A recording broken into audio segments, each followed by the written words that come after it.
Hi guys, welcome back to our channel Trendy Mindful Talks, and we are here with another interesting fintech topic on UPI and its internationalization. इस topic पे हम बात करेंगे UPI के बारे में, उसकी इंटरनेशनलाइजेशन के बारे में, इंटरनेशनलाइजेशन से फ़ायदा क्या है और चैलेंजेस क्या क्या आ सकते हैं या रोड ब्लॉक्स क्या है, उस बारे में हम लोग बात करेंगे। अगर मैं UPI के बारे में बात करूँ, इंडिया का जो UPI इंटरफेस है वो एक फिनटेक का बहुत बड़ा रेवोल्यूशन है जिसने एक बहुत ह्यूज सक्सेस देखा है। यूपीआई को आप बोल सकते हैं एक joint venture between government, regulators, service providers and technology. जब ये चार आर्म्स एक इकोनॉमी की मिल जाती हैं तो मिल के जो एक प्रोडक्ट का एक ह्यूज सक्सेस निकल के आता है, दैट इज यूपीआई। यूपीआई को हम सक्सेस कैसे मान सकते हैं? आप लोग खुद जानते हैं, जब आप लोग आजकल कहीं पे भी पेमेंट करने जाते हैं, हम लोगों को आदत हो गई है to go out without any cash, right? So that has been made, that has been made a success, or that has been possible through UPI या instant payments. अगर मैं UPI के फिगर्स की बात करूं तो 2022 तक 500 मिलियन एक्टिव यूजर्स थे और $900 बिलियन की ट्रांजैक्शंस यूपीआई पे हो चुकी हैं। अब गवर्नमेंट ऑफ इंडिया क्या चाहती है? गवर्नमेंट ऑफ इंडिया चाहती है कि यूपीआई को ग्लोबल लेके जाया जाए। अब इससे होगा क्या? अब इससे होगा ये कि सबसे पहली चीज़ है कि फॉरेन एक्सचेंज जो ट्रांजैक्शंस हैं वो बढ़ेंगी। यानी कि अगर यूपीआई का इंटरनेशनलाइजेशन हो जाता है तो वो इंडियंस को अलाउ करेगा उस प्लेटफॉर्म को यूज़ करने के लिए फॉरेक्स ट्रांजैक्शंस के लिए। यानी कि अगर बात की जाए तो आज हर फैमिली में से कोई ना कोई एक रिलेटिव होता है जो बाहर सेटल्ड है, या हमें इंटरनली किसी को बाहर पैसे भेजने हैं या कुछ भी करना है। अभी उसके लिए बहुत डिफरेंट मैकेनिज्म्स होते हैं इंटरनेशनल रेमिटेंसेस के, आउटवर्ड रेमिटेंसेस के, जिसको स्विफ्ट के थ्रू भेजा जा सकता है। लेकिन अगर हमें उस प्रोसेस, और स्विफ्ट एक थोड़ा कॉम्प्लिकेटेड प्रोसेस है अभी भी, after all the changes that have been done, अगर हम उस प्रोसेस को थोड़ा, अगर उसकी कॉम्प्लिकेशन को कम कर सकते हैं, अगर उसके टाइमिंग को कम कर सकते हैं, तो वो यूपीआई के थ्रू पॉसिबल है। दूसरा क्या है? Alternatives to Visa and Mastercard. अगर यूपीआई को इंटरनेशनल किया जाए तो जो कार्ड नेटवर्क्स हैं अभी के लिए एग्जिस्टिंग, जिसकी मोनोपोली मानी जाती है, अगर आप अपने कार्ड्स पे देखोगे तो आपको वीजा या मास्टर कार्ड इनके नाम दिखेंगे, राइट? अभी कार्ड नेटवर्क्स या ऐसी टेक्नोलॉजी जो कम्युनिकेट करती है between different players of a card system, उसका अगर एक ऑल्टरनेटिव जनरेट किया जाए तो यूपीआई एक बहुत बेटर ऑल्टरनेटिव है।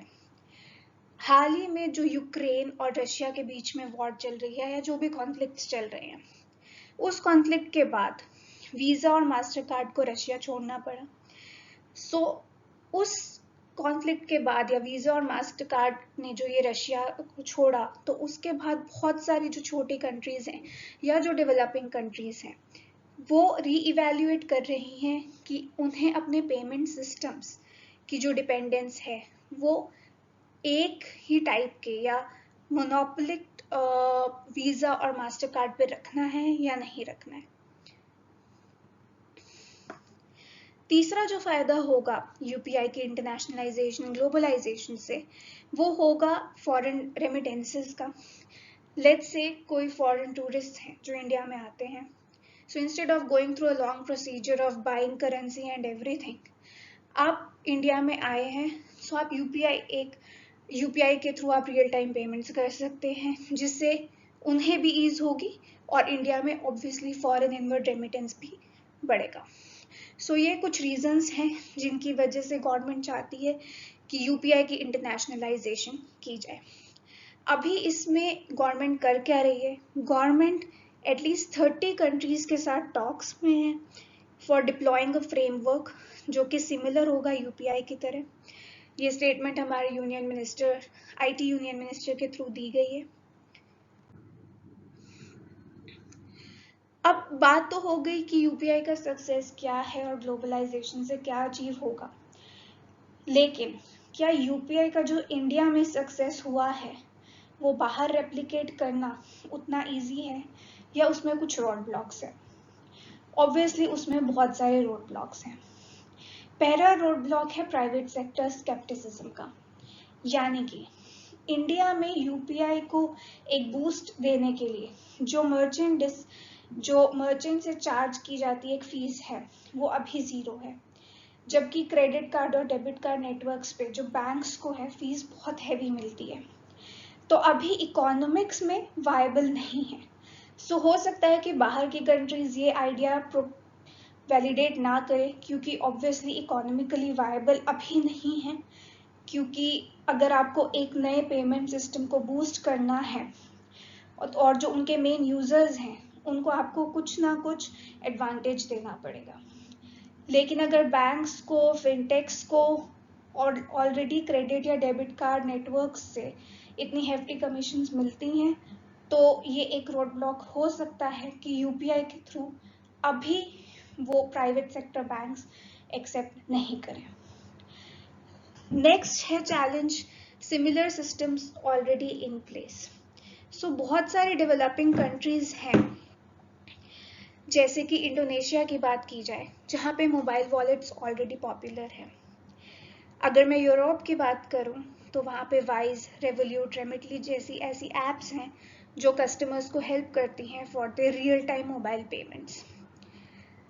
अब इस केस में क्या होता है, इन केसेस में जहाँ पे जो ये एप्स हैं, इन केसेस में पेमेंट्स यानी कि क्रेडिट और डेबिट रियल टाइम हो जाता है, लेकिन बैंक सेटल करती है ट्रांजैक्शन बल्क में at the end of the day. तो ऐसे ये सिस्टम्स चलते हैं। लेकिन अब बहुत सारे डेवलपिंग कंट्रीज में ऑलरेडी ये सिस्टम्स इन प्लेस हैं, मे बी यूपीआई के कंपैरिजन में या not equal in comparison, but systems already in place हैं।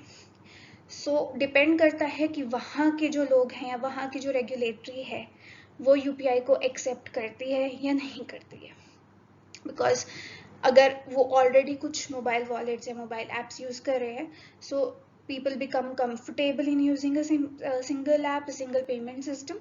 So उनको वहाँ से उठा के चेंज करना वो भी एक चैलेंज हो जाता है। नेक्स्ट आता है lack of stable banking systems. अभी बहुत सारे डेवलपिंग कंट्रीज या अंडर डेवलप्ड कंट्रीज ऐसी हैं जहाँ पे कोर बैंकिंग सिस्टम स्टेबल नहीं है। अब यूपीआई के केस में क्या होता है, जब आपकी ट्रांजैक्शंस बढ़ती हैं, क्योंकि यूपीआई में आप लोग क्या करते हैं, यूपीआई में हम लोग छोटी छोटी ट्रांजैक्शंस 10 रुपीज़ 100 रुपीज़ यहाँ तक की भी ट्रांजैक्शंस हम लोग ऑनलाइन करते हैं, जिससे बैंक के सर्वर्स पे लोड पड़ता है। ठीक है, सो एक कंट्री के कोर बैंकिंग सिस्टम्स का स्टेबल होना बहुत ज़रूरी है टू रेप्लिकेट यूपीआई। लेकिन बहुत सारे रीजन्स ऐसे हैं, जैसे अगर मैं नाइजीरिया की बात करूँ तो वहाँ पे बैंकिंग सिस्टम उतना स्टेबल नहीं है अभी, जैसे कि इंडिया का है। लास्ट आता है एग्जिस्टिंग पेमेंट ऑप्शंस।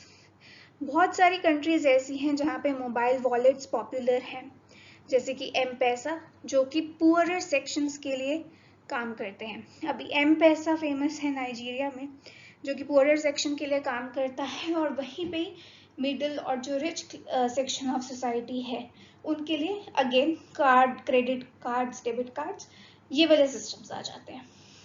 सो अभी ये रोड ब्लॉक्स हैं जो एक चैलेंजेस बोल सकते हैं हम, अगर हमें यूपीआई को ग्लोबल लेके जाना है गवर्नमेंट को, तो ये चैलेंजेस आ सकते हैं। अब इंडिया पे इम्पैक्ट क्या होगा? ऑब्वियसली जैसे हम पहले बात कर चुके हैं कि अगर यूपीआई इन प्लेस आता है तो जो एग्जिस्टिंग कार्ड नेटवर्क्स हैं या थर्ड पार्टी नेटवर्क्स हैं उन पे किसी भी इकोनॉमी की डिपेंडेंस खत्म हो जाती है। सो ये इम्पैक्ट इंडिया पे भी आएगा। नेक्स्ट है boon for financial inclusion.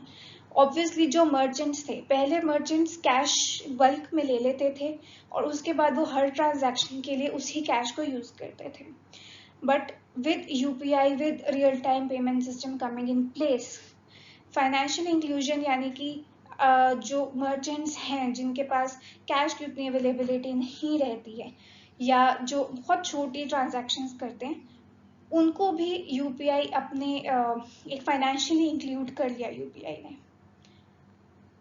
Next आता है बूम फॉर इंटरनेशनल ट्रेड। जैसे हम ऑलरेडी बात कर चुके हैं कि इंटरनेशनल रेमिटेंसेस पे अगर यूपीआई को हम ग्लोबल ले जाते हैं तो इंटरनेशनल रेमिटेंसेस पे इसका बहुत बड़ा फायदा हो सकता है। अब इसका रोड मैप क्या होना चाहिए? सबसे पहले तो कनेक्टिविटी एंड रीच, यानी कि अगर यूपीआई की ग्रोथ करनी है तो मोबाइल नेटवर्क्स बहुत ज़रूरी है, ठीक है।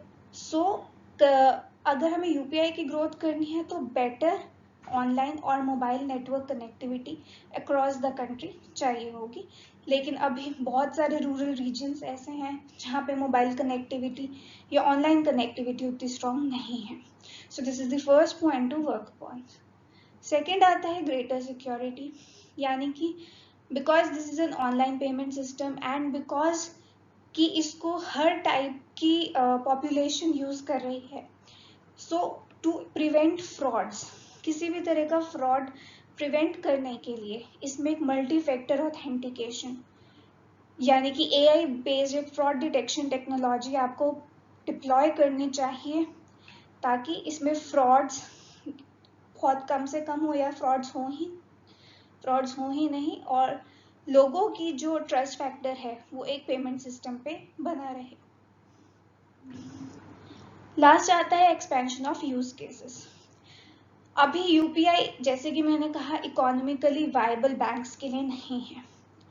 अगर हम और अभी हम सिर्फ P2P यानी कि पीयर टू पीयर ट्रांजैक्शंस के लिए यूपीआई का यूज करते हैं। अगर इनके यूज केसेस बढ़ा दिए जाए, यानी कि गवर्नमेंट सब्सिडीज लाई जाए, सैलरी पेमेंट, B2B पेमेंट्स या यूपीआई के ऊपर कुछ क्रेडिट लाइंस, इस तरह की सर्विसेज अगर दी जाए तो ऑब्वियसली यूपीआई का जो यूजेज है वो और नंबर ऑफ टाइम्स बढ़ सकता है। कंक्लूजन में अभी कह सकते हैं कि यूपीआई इंडिया में एक बहुत बड़ा सक्सेस है, लेकिन ग्लोबली उसको कैसे लेके जाना है, चैलेंजेस कैसे प्रिवेंट होंगे, वो अभी देखना बाकी है। आप लोग अपने कमेंट्स में मेंशन करके बताएं कि आप लोगों को और क्या चैलेंजेस लगते हैं या किस तरह से इन चैलेंजेस को प्रिवेंट किया जा सकता है, और आप लोग क्या सोचते हैं रियल टाइम पेमेंट सिस्टम्स के बारे में। और ऐसे ही इंटरेस्टिंग फिनटेक टॉपिक्स के लिए हमारा चैनल लाइक और सब्सक्राइब करें। Thank you.